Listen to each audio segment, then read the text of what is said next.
हमारे देश में कई बार अखंड भारत की बात की जाती है, जिसमें आज के भारत के अलावा पाकिस्तान और बांग्लादेश जैसे देशों को भी साथ में जोड़कर देखा जाता है। जब हम अखंड भारत की बात करते हैं तो हमें सबसे पहले ये जान लेना होगा कि इसकी हदें आखिर कहां तक है। बहुत से लोगों के लिए तो भारत, पाकिस्तान, बांग्लादेश ही अखंड भारत है। स्वागत है आपका हमारे चैनल VXPL द जोश में। यहाँ पर आपको मिलेगा सिर्फ और सिर्फ फैक्ट्स, वो भी अनलिमिटेड। लेकिन बहुत लंबे वक्त तक अफगानिस्तान भी भारत का हिस्सा रहा है और इसके अलावा हमारे यहाँ के चोला अंपायर ने तो इंडोनेशिया और कंबोडिया जैसे देशों में भी सत्ता चलाई है। तो क्या भारत में इन्हें भी शामिल किया जा सकता है? अखंड भारत से जुड़ी सारी जानकारी के लिए बने रहिए हमारे साथ वीडियो के अंत तक। अगर आप हमारे चैनल पर नए हैं तो चैनल को सबसे पहले सब्सक्राइब करें और बेल आइकन को क्लिक करें ताकि आप तक हमारी वीडियो सबसे पहले पहुंच पाए। अगर कभी भारत वाकई यूरोपियन यूनियन जैसी व्यवस्था बनाना चाहे तो फिर सिर्फ यही देश क्यों, भूटान, नेपाल और श्रीलंका को भी इसी अखंड भारत के प्लान में शामिल किया जा सकता है। अब सुनने में तो ये सब बहुत अच्छा लग रहा होगा, पर आइए पहले ये जान लेते हैं कि यूरोपियन यूनियन में होता क्या है। उसके बाद देखेंगे कि साउथ ईस्ट एशिया में ऐसी यूनियन बनाने का क्या फायदा होगा। अब यूरोप के ज़्यादातर देश यूरोपियन यूनियन का पार्ट है। इससे कई तरह के फायदे मिलते हैं, जिसमें पहला फायदा तो ये है कि यूरोप में शान बनी रहती है। इसके अलावा आप बिना वीज़ा के किसी भी देश में ना सिर्फ घूम सकते हैं बल्कि वहाँ पे पढ़ाई और अपना काम भी कर सकते हैं। यूरोपियन देशों के बीच में इतना अच्छा कोऑर्डिनेशन है कि अगर आपको एक देश से दूसरे देश में सामान इंपोर्ट करना है तो इसके लिए आपको एक्स्ट्रा इंपोर्ट ड्यूटी नहीं देनी पड़ती है। और यहाँ तक कि आप अपना फ़ोन लेकर किसी भी दूसरे देश में चले जाते हैं तो वहाँ आपको रोमिंग चार्ज भी नहीं देना पड़ेगा। इन सभी देशों में एक ही करेंसी यूज़ होती है क्योंकि एक पूरा समूह इस करेंसी का इस्तेमाल करता है, इसलिए आज यूरोप दुनिया में इतना ताकतवर है। अब अखंड भारत बनाने से हमारे यहाँ के देशों को क्या फ़ायदा होगा, पहले यह सोचिए।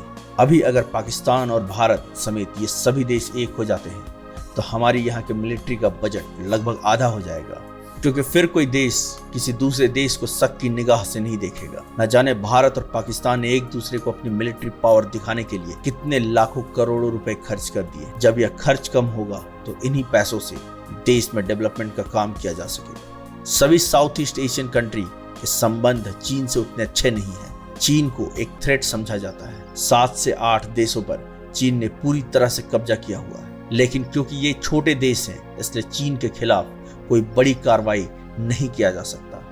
अगर अखंड भारत बन जाए तो चीन अपने आप में ही लाइन में आ जाएगा और किसी भी देश को परेशान करने से पहले 100 बार सोचेगा। हमारे अखंड भारत के प्लान में एक बहुत बड़ा फायदा इकोनॉमिक को भी पहुंचेगा, क्योंकि इनमें सभी देशों के बीच ट्रेड करना आसान हो जाएगा।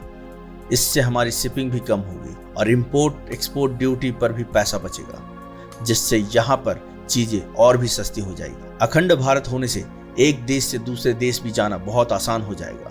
आप जानते होंगे कि पाकिस्तान में इस्लाम की तीसरी सबसे महत्वपूर्ण मस्जिद है और साथ ही गुरु नानक देव का वो गुरुद्वारा भी है जिसके लिए करतारपुर कॉरिडोर बनाया गया है।